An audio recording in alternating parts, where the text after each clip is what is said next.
Brother said he's from Bangladesh and he likes Peace TV and likes my lecture. But recently, a few months back, the Bangladeshi government banned Peace TV. You know why? Because the Indian government told them to. Zakir নায়েককে দাওয়াত দিয়েছিলাম, আপনি বাংলাদেশে যান না কেন? রাগে ওরা উত্তর দিয়েছে, বলছে কি জানেন, বাংলাদেশে মুসলমান আছে কিন্তু ইসলাম নাই। টিভিতে আর কি দেখেছেন? ছোট্ট বাক্সের মধ্যে আর কি দেখবেন আপনি? আমি দুবাই পিস টিভির শুটিংয়ে গিয়ে আমি একটা স্পষ্ট দেখেছি, তার কথার মধ্যে আল্লাহ যে জাদু দিয়েছেন, আল্লাহু আকবার, যুক্তি।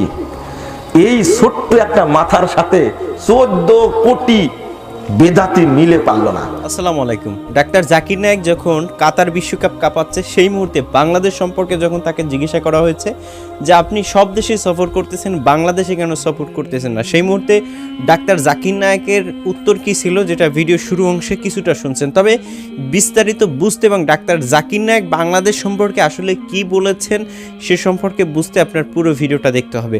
ডাক্তার জাকির নায়েক একজন মুসলিম প্রেমী মানুষ, মানুষকে মুসলমান বানাতে বা ধর্মকে প্রাধান্য দিতে, ইসলাম ধর্মকে সবার উপরে রাখতে যিনি ভালোবাসেন, সেইখানে বাংলাদেশে যেখানে সংখ্যাগরিষ্ঠ মুসলমান, সেই দেশে কেন তিনি আগমন করতে চান না, কি কারণ রয়েছে, কি আসলে তার ব্যক্তিগত সমস্যা নাকি আসলে কি সমস্যা, সেটা এই ভিডিওতে শুনতে পারবেন। বিশেষ করে তাকে যেই দাওয়াত দিয়েছিলেন তার মুখ থেকে এবং ডাক্তার জাকির নায়েক নিজে যে বক্তব্য দিয়েছেন তার মুখ থেকে। তো চলুন আসলে সর্বপ্রথম আমরা শুনে আসি সেই বক্তার মুখ থেকে, যিনি আসলে ডাক্তার জাকির নায়েকের সাথে সরাসরি এ বিষয়ে কথা বলেছেন। এরপর অবশ্যই ডাক্তার জাকির নায়েকের লেকচার শুনবো। তাই ডাক্তার জাকির নায়েকের লেকচার শোনা না অবধি পর্যন্ত কে ভিডিও থেকে লিভ নেবেন না। তো চলুন আগে সেই বক্তা সাহেবের কথা থেকে একটু শুনে আসি ডাক্তার জাকির নায়েক বাংলাদেশ সম্পর্কে কি বলেছেন একটু বাংলা ভাষায়। জাকির নায়েককে দাওয়াত দিয়েছিলাম, আপনি বাংলাদেশে যান না কেন? তো রাগে ওরা উত্তর দিয়েছে, বলছে কি জানেন, বাংলাদেশে মুসলমান আছে কিন্তু ইসলাম নাই। টিভিতে আর কি দেখেছেন? ছোট্ট বাক্সের মধ্যে আর কি দেখবেন আপনি?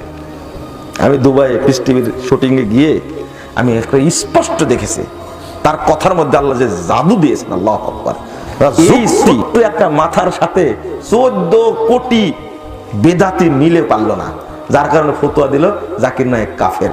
ও সূরা ফাতিহা পড়তে জানে না, ও টাই পরে, ও প্যান্ট পরে, ও শার্ট পরে। এই লোকটা দেশে আসলে খুব ক্ষতি হতো। কারা বিরোধিতা করেছে? কত খারাপের খারাপ। 2010 সালের 31 আগস্ট জাকির নায়েকের দেশে আসার কথা ছিল। মাঝখানে এক বক্তব্যে বলেছি, বলছি এটা তো কোনোদিন বলেননি।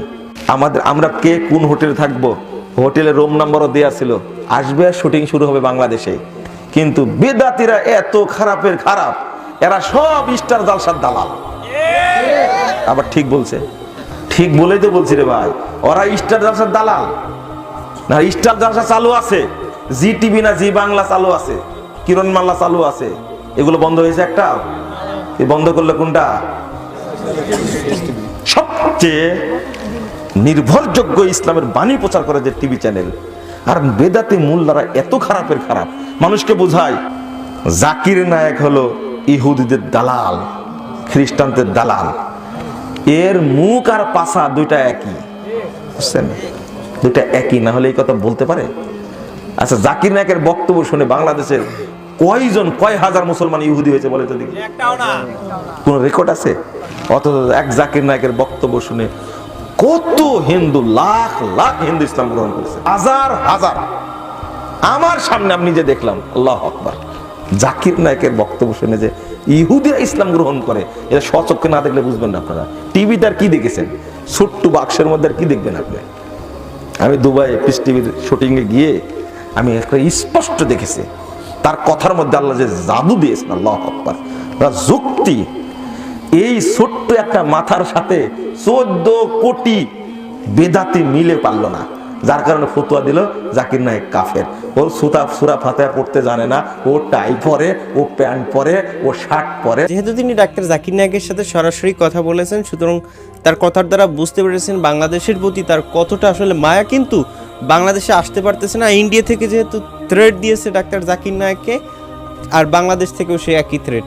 তো আসলে ডাক্তার জাকির নায়েক এই বিষয়ে কী বলেছেন তার মুখে একটু শুনে আসি।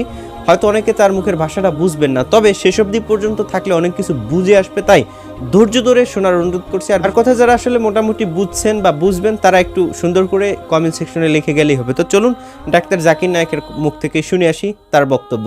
He's from Bangladesh and he likes Peace TV and likes my lecture.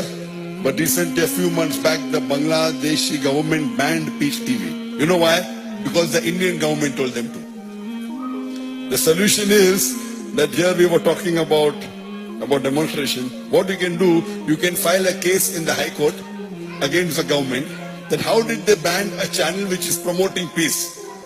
If you're sitting here and doing, it will not be useful. You should file a case in the High Court and then you can have a peaceful demonstration there. Talking about demonstration, don't have violence. You could gather together 1 million, 2 million people in Bangladesh and ask the government, why did you ban? Just because the Indian government, a non-Muslim government, telling a Muslim government to ban Peace TV, which is promoting peace, fighting against terrorism, the Indian government is laying an allegation because they don't want peace to spread.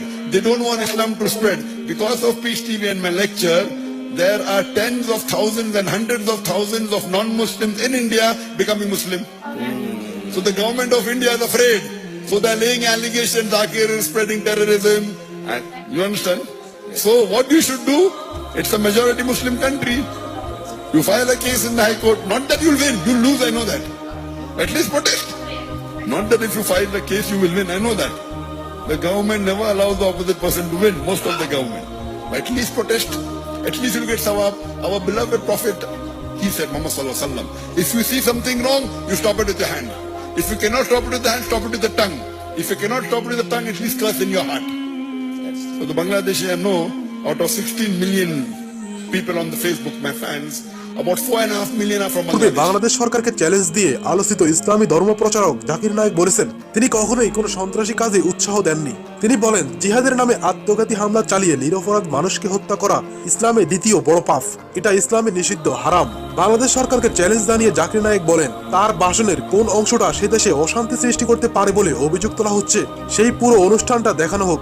Zakir Naik বলেন তিনি তার কোনো ভাষণেই সন্ত্রাসের পক্ষে কথা বলেননি। অনেক ক্ষেত্রে কাটছাট করা ভিডিও দেখেই তার বিরুদ্ধে সন্ত্রাসবাদ মদত দেওয়ার অভিযোগ করেছে সংবাদ মাধ্যম।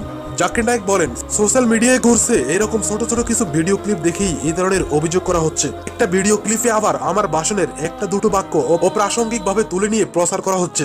তিনি বলেন আমি চ্যালেঞ্জ করে বলছি পিস টিভিতে দেওয়া আমার পুরো ভাষণগুলো কেউ দেখাক, তারপর বলুক যে কোন অংশটা ভারত বা বাংলাদেশের জন্য অশান্তি তৈরি করতে পারে। তথাকথিত ইসলামিক স্টেট আইএস এর সঙ্গে জড়িত থাকার অভিযোগে সম্প্রতি ভারতে আটক এক যুবকের বাবা অভিযোগ করেছেন তার ছেলে জাকির নায়েকের সঙ্গে ব্যক্তিগতভাবে দেখা করেছিল। এছাড়াও আইএস এর সঙ্গে জড়িত সন্দেহে ভারতে আরো কয়েকজনের পরিবার অভিযোগ করেছে। ডাক্তার জাকির নায়েক একজন ধর্মপ্রিয় মানুষ। ইসলাম ধর্ম বা বর্তমান সময়ে মুসলমানদেরকে বা মুসলিম ধর্মকে কিভাবে প্রাধান্য দিতে হয় সেটা তার বিকল্প অন্য কেউ নাই। হয়তো ফিকহিগত বিষয় তিনি বিতর্কিত, তবে তার যে অবদান সেটাকে কিন্তু ভোলার নয়। আমার কথার সাথে আপনারা একমত পোষণ করলে অবশ্যই কমেন্ট সেকশনে জানিয়ে যাবেন, ভিডিওতে লাইক দিয়ে দেবেন, আর এই ভিডিও শেয়ার করলেও করতে পারেন, না করলে আপনার ইচ্ছা। যদি আপনি আসলে ভালো চান তাহলে অবশ্যই শেয়ার করে দেবেন। আসসালামু আলাইকুম ওয়া রাহমাতুল্লাহ।